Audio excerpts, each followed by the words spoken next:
All right, so get ready, because we are diving deep today into some travel intel, like some serious travel intel. Yeah. We're looking at Skyscanner's Horizons 2025 report. It's a good one. And this thing is, it's jam-packed with insights about what's shaping, what's going to be driving travel choices in the next couple of years. Absolutely. So whether you're like actively planning a trip right now or just kind of like, daydreaming about getting out there again someday, hmm you got to listen up because this is where things get really interesting. I think one of the most interesting things that really jumped out at me was how much emphasis is being placed on cost. Yeah. There's a lot of economic uncertainty right now, and it seems to be having a really big impact on, how people are approaching travel. Well, yeah, and Skyscanner actually found that 60%, full 60% of travelers said that flight costs Wow. are like the #1 deciding factor for picking a destination. Yeah. That's most people listening right now. Right. So, but does that mean we're all just hunting for like the absolute cheapest deal? Well, not necessarily. I mean, you're right. Uh, Cost consciousness is a big theme, but it's not the only thing that's shaping these decisions. Okay. The report actually goes deeper and shows some really interesting nuances depending on where you're from. Okay, I'm ready to spill the tea. Okay, so for example, travelers from places like Singapore, India, Brazil, Saudi Arabia, and the UAE, Okay. they're not just looking for like rock bottom prices. Right. They're actually more likely to be swayed by the promise of, really unique attractions or a favorable exchange rate. So it's more about kind of getting the most bang for your buck, Exactly. even if it's not like the absolute cheapest option. Yeah. Yeah, I can totally get behind that. hmm But hold on, the report also mentions like weather, landscapes, vibrant culture as being draws for people. Of course. I mean, is everybody just trying to have their cake and eat it too? It seems that way, right? Yeah. People are looking for that sweet spot, amazing experiences without, totally breaking the bank. And that actually leads to another interesting point where are people even finding inspiration for these trips? Right. Are we just scrolling through Instagram getting totally, wanderlust from influencers, or is it still just like, word of mouth? Yeah. What's going on? Well, globally, it's almost a dead heat. Really? 48% find inspiration on social media, Okay. but 44% still trust recommendations from friends and family. Hmm. So it really makes you wonder, right? Yeah. Do you trust a perfectly filtered photo more than your friend who just got back from a trip? That is the question, isn't it? It is. But you know what, those numbers, those are just global averages. When Yeah. you zoom in on specific countries, things get even more interesting. Absolutely. So tell me, what are some of the regional differences that you're seeing? Well, for example, you've got Singapore, India, UAE, Saudi Arabia, and Brazil all leaning heavily into social media for travel inspo. But on the flip side, you've got Brazil again, Australia, Canada, and Singapore again, where personal recommendations still hold a lot of weight. Wow. So even in like our super hyper-connected world, word of mouth still matters, Yeah, it does. especially depending on where you're from. Yeah. It's like that saying, people trust people. Right. And, it's not just about Instagram versus, your best friend. Mm-hmm. The report also talks about some kind of niche inspiration sources. Oh, absolutely. These that we might not think about. Yeah, like newspapers and magazines, they still hold sway in India and the UAE. Okay. Guidebooks are surprisingly popular in France, Spain, and Japan. Hmm. And then you've got those movie buffs in India, South Korea, and the UAE. Yeah. They might actually book a trip based on a location from a film. Oh, yeah. I've totally done that. Yeah. Okay, but let's talk about the elephant in the room. Yeah. AI travel planning. Right? Are we all about to just hand over our, itineraries to the robots? That's a great question, and a lot of people are asking it. Yeah. Skyscanner found that nearly half of travelers, Okay. 47%, Wow. feel pretty confident using AI for trip planning. And 18% of those are very confident. Yeah. So that's significant, right? Yeah. But it also shows that there's still some hesitation out there. Yeah, not everyone's ready to jump in quite yet. Not quite. So who are these like early adopters? Uh-huh. Any guesses? I don't know. I bet you can guess. India. India, UAE, Saudi Arabia, and Brazil. Okay. Yeah. They're leading the charge when it comes to AI travel planning. Makes sense. But it's a totally different story in the UK, Japan, Australia, and France. Hmm. They're a little bit more hesitant. Interesting. I wonder if it's like a lack of trust in technology. Could be. Or maybe concerns about data privacy or something like that. Yeah, I mean, I'd be a little bit wary of algorithms knowing like every detail of my travel dreams. Right. So it's probably a combination of factors, right? Yeah. Cultural attitudes towards technology, Right. levels of, digital literacy, even government regulations around data Right. could all be playing a role. But, regardless of all of that, AI is clearly making its mark on the travel industry. So how are people actually using AI to plan their trips? Yeah. Is it all about like, finding the absolute cheapest flights? It's actually way more than that. Okay. The top 3 uses are researching destinations, comparing prices, and building itineraries. Those are the things that take forever. Exactly. So it makes sense that people are turning to AI for a little help. Exactly. And that actually brings up another question. Okay. What does this mean for travel agents? Oh, right. Like, are they about to go extinct? Yeah, are we all just gonna become slaves to the algorithm? Right. Or is there still a place for human expertise in travel planning? Okay, so let's unpack all of that after a quick break. Sounds good to me. All right, we'll be right back. It's kind of fascinating to think about how this, growing reliance on AI might actually change the role of travel agents. Right. Like, are they going to go the way of the dodo? Yeah. Are they just going to be replaced by like some super smart algorithm? I don't think it's that dire, but it does suggest maybe a shift is coming. Instead of just being focused on booking flights and hotels, Right. they might become more like travel consultants. So less about the logistics and more about like curating a unique experience. Exactly. Okay. Think about it. AI can handle all those repetitive tasks, like finding the cheapest flight, Right. comparing hotel prices, Yeah. but it can't really replicate the human touch, Yeah. that deep understanding of a traveler's needs and desires. Right. That's where a skilled travel consultant really comes in. So it's like you go to your travel consultant and you say, Exactly. I want an adventure that pushes me out of my comfort zone, Right? but I also want to indulge in some amazing food.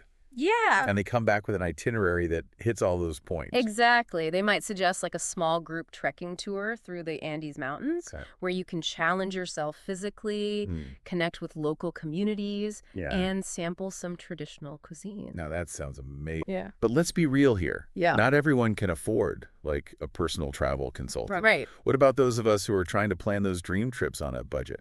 Yeah. Well, that's where I think the travel industry as a whole really needs to kind of step up and adapt. Okay. Think about creative packaging, Okay. flexible payment options, transparent pricing strategies, Yeah. no more hidden fees, Yeah. no more surprises when you get to the checkout. Transparency is key.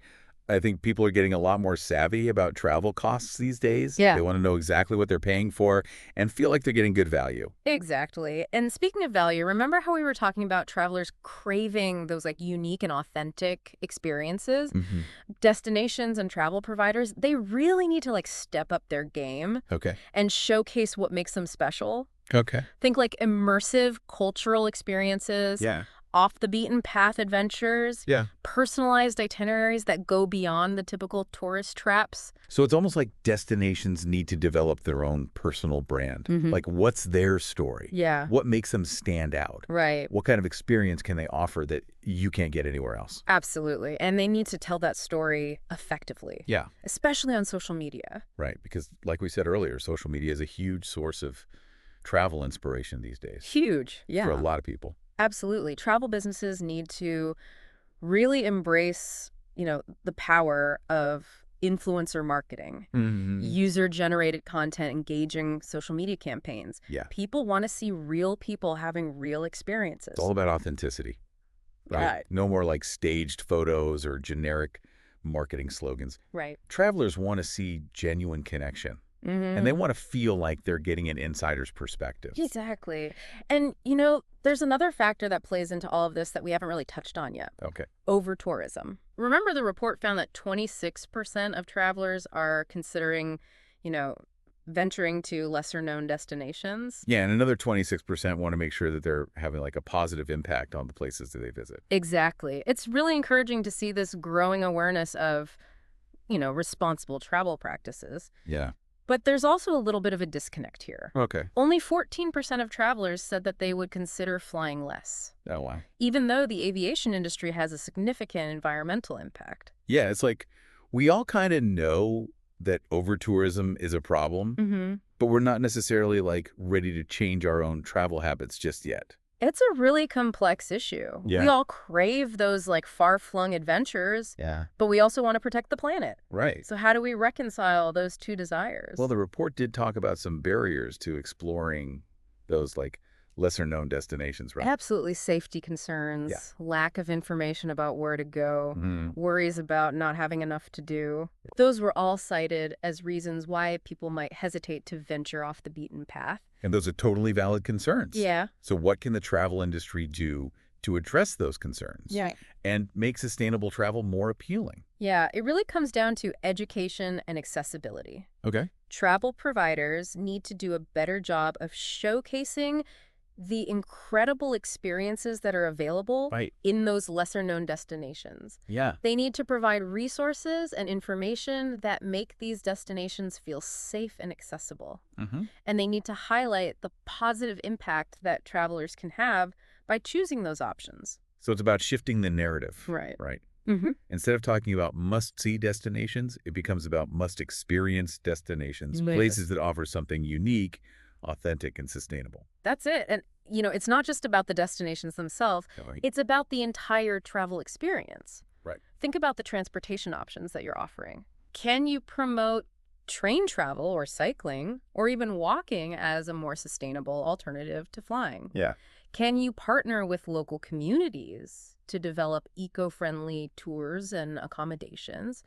Can you offer volunteer opportunities that allow travelers to give back? It sounds like there's a huge opportunity for travel companies to really get creative here Yeah, and differentiate themselves. huge opportunity. But it requires a shift in mindset, Yes. both for travelers and the industry. Absolutely. You hit the nail on the head. Yeah. It's not just about ticking destinations off a bucket list anymore. Right. It's about traveling with intention, Yeah. making conscious choices, Uh-huh. understanding the impact that we have Right. on the places that we visit. So what you're saying is we need to become more conscious travelers. Exactly. And that actually leads to another interesting point from the report. Okay. The motivations and experiences of travelers who are already embracing this conscious approach. Oh, tell me more about them. Like, what are they prioritizing? What kind of experiences are they looking for? Well, the report says that travelers from South Korea, Saudi Arabia, and France, Yeah. they're particularly interested in visiting quieter, less crowded destinations. Mhm. And those from India, Saudi Arabia, and the UAE are really keen on making a positive contribution to the places they visit.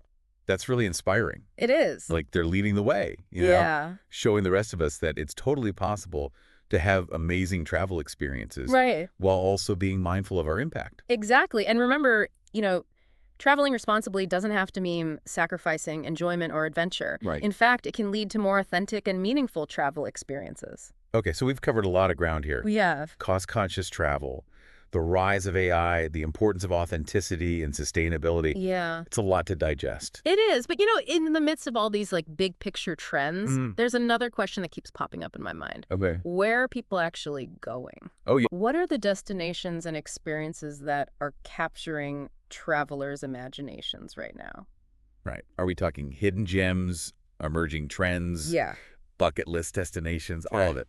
You could give me the scoop. Well, I think that's a conversation for another time. Okay. We could spend hours unpacking the exciting and unexpected destinations and experiences that are on the horizon. I have a feeling we will. Yeah. But for now, I think let's take a moment to reflect on what we've learned about these evolving travel trends Okay. and what they mean for the future of travel. Sounds good to me. We covered a lot of ground today. We did. And it's important to take a step back and consider the bigger picture. All right, so let's shift gears a little bit and actually talk about where people are going. Okay. We talked about all these trends, but where's it actually playing out on the map? Right. So one thing that I think is really interesting is this whole shift towards what people are calling slow travel. Okay. It's less about, rushing to see everything and more about really immersing yourself in a place. So instead of 5 cities in 7 days, it's more like spending a week in one region. Exactly. Really getting to know the local culture, the food, the pace of life. Yeah. And it often means opting for slower, Okay. more sustainable modes of transportation, too. So train travel, cycling, Yeah, even walking. exactly. It's about savoring the journey, not just the destination.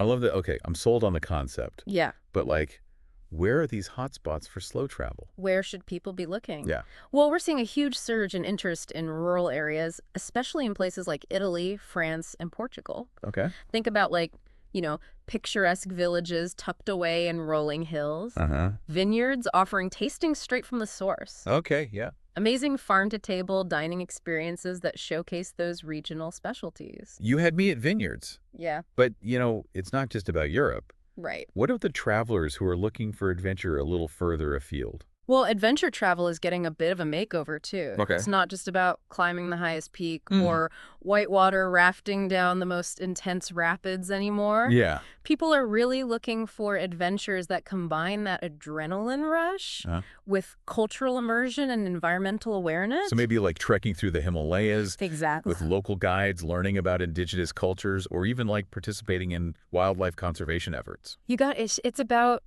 experiencing the thrill of adventure, but Mm. also giving back to the places that you visit Right. and having a positive impact. Okay, so earlier you mentioned that you had some like really unique travel experiences on your radar, things that Yeah. might even surprise our listeners. Uh-huh. So spill the beans, like what's out there that people might not even know exists? Well, one trend that I'm really fascinated by is what's being called transformative travel. Okay. It's where the journey itself is designed to be a catalyst for personal growth and self-discovery. Okay, that sounds really intriguing. What does that actually look like in practice? Think like meditation retreats Okay. in remote monasteries, Yeah. wellness programs that are focused on mindfulness and rejuvenation, Mm. or even volunteer trips that challenge you to step outside your comfort zone and really make a difference. So it's not just about seeing new places. Right. It's about using travel as a tool for personal transformation. Exactly. It's about coming back from a trip. Yeah. Not just with souvenirs and photos, Right. but with a renewed sense of purpose, Mm-hmm. a fresh perspective, and a deeper understanding of yourself and the world. I love that. Okay, so we've talked about how cost consciousness, the influence of AI, concerns about overtourism, and this desire for authentic transformative experiences are all shaping the future of travel. Yeah, we've covered a lot. It's a lot to take in. It is, but ultimately, I think it's a really exciting time to be a traveler. Yeah. There are so many amazing destinations and experiences out there waiting to be discovered. So to everyone listening, as you plan your next adventure, remember that you're not just booking a trip, you're shaping the future of travel. Choose wisely, explore consciously, and embrace the journey. And remember, the most valuable souvenir that you bring back is the transformation that you experience along the way. Thank you for joining us on this journey through the future of travel. Don't forget to like, comment, and subscribe to our channel for more insights and updates. Visit Tourism, Capturing the Scene of Knowledge, a comprehensive website delivering the latest travel trends and innovations. Accelerate your mastery of the tourism industry, all in one place. Navigate through a vast showcase of comprehensive business-oriented tourism content, 99% pure industry intelligence, and 1% academic, curated for discerning professionals. Why subscribe to Tourism? Capturing the Scene of Knowledge. Make informed decisions. Instantly access key reports and insights from top sources across the tourism industry. No research required. All in one place. Why split your attention? A single subscription gives you easy access to thousands of reports, videos, and infographics just as effortlessly as watching a 30-second ad. Save time with curated searches. Time is money. Let our subscription save you both by delivering valuable insights directly without the endless search. Until next time, happy travels.